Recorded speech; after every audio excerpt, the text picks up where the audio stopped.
박찬희가 물류회사를 만들었어. 근데 컴퓨터 한 대 가지고 핸드폰 하나 가지고 회사 할 수 있어요. 그렇죠? 내가 만든 거예요. 지금 예를 들어서 전주에서 서울까지 가는 물량 얼마 몇 톤의 물건이 있다. 그럼 맡아가지고 나한테 지금 관련된 업자한테 너 이거 가서 실어와. 실어가. 내가 물건 맡고 그거를 얘한테 주어서 얘가 작업을 하면 그 돈 버는 거에 10%는 나한테 받아.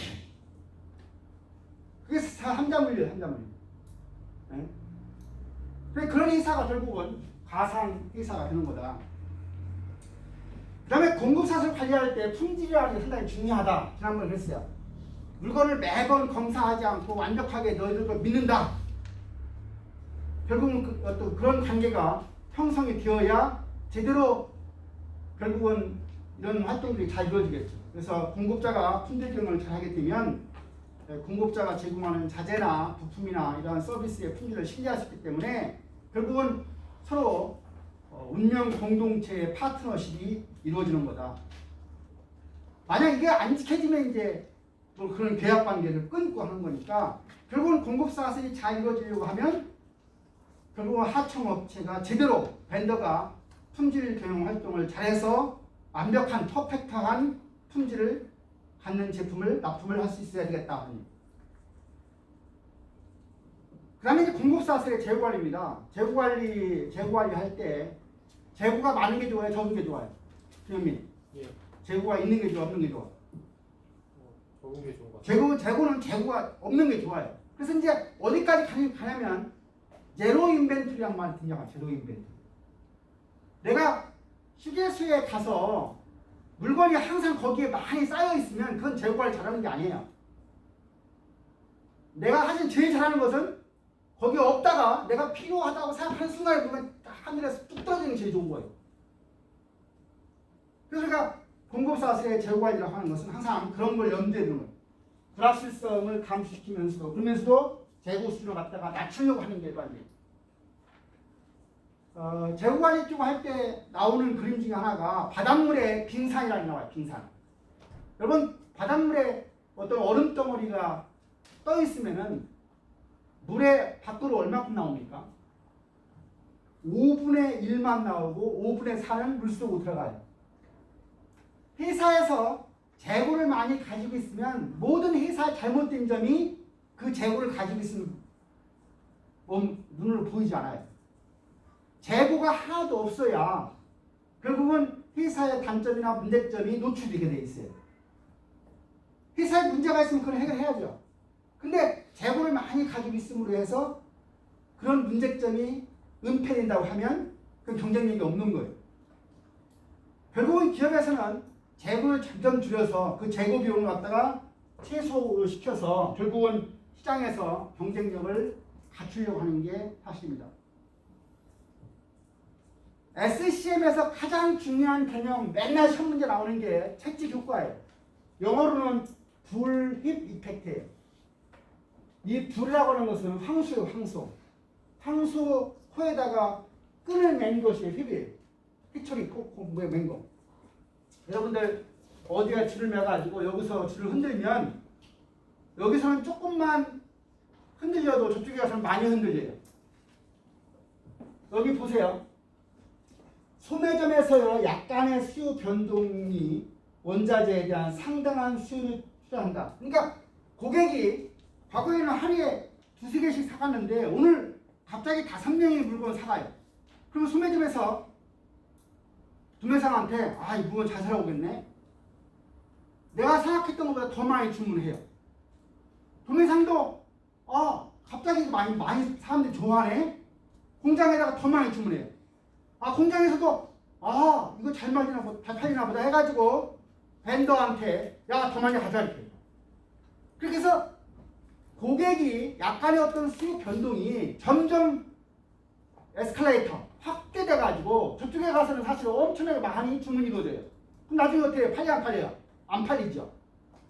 그런 현상이 발생하는 게 바로 채찍 효과예요.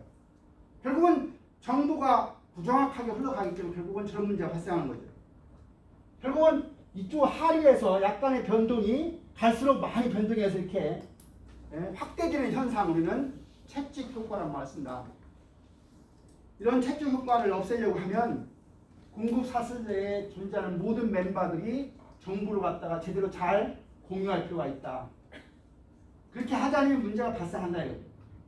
그래서 공급자가 재고 부족 현상을 맞게 되면 어떻게 해야 되냐? 과거에 평균 판매 실적에 비례해서 고객한테 판매하도록 배분하도록 하면 큰 문제가 없습니다. 그래서 우리가 수요 예측할 때 소매점에서 어떤 주문할 때는 판매 차례 가게에서 이쪽으로 주문하고 여기서 시작하는 걸 가지고 계속 이렇게 가는 거예요. 근데 이것이 확대 재생산이기 때문에 결국은 채찍 효과가 발생한다. 그래서 억제를 할 필요가 있다. 공급 사슬에 대한 성과 측정 방식이 나와 있는데 재고 회전율이나 재고의 공급자 일수 가지고 하는 방법이 있다. 뭐 별로 중요하지 않고요. 그래서 우리가 공급 사슬 관리에서 구매 관리할 때 이런 구매의 중요성을 점증시킨 요소는 구매를 잘해야 결국은 이익에 미치는 수준에서 가장 큰 게 자재예요. 얼만큼 원자재를 싸게 잘 구입하느냐가 그 기업의 이익을 내는 거하고 밀접하게 관련되어 있어요.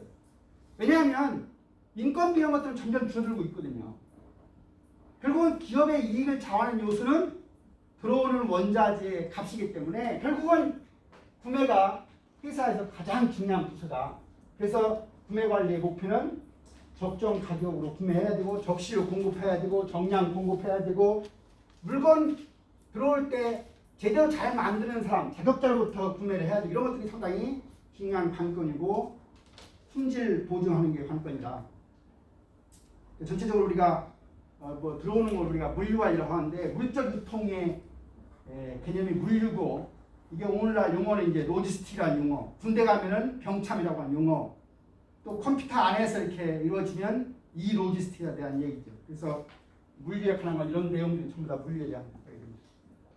근데 이런 것들이 오늘날 이제 인터넷으로 연결되면서 정보기술하고 연결되고 전자상거래하고 연결이 이루어진다. 그래서 전자자료 교환, 일렉트로닉 데이터 인터체인지 해서 뭐 서류가 왔다 갔다 하는 게 아니라 컴퓨터 안에서 주문도 하고 송장도 보내고 뭐 결제도 하고 이런 것들이 이제 컴퓨터 안에서 이루어지죠. 이게 전부 다 전자자료 교환이라고 하는 겁니다.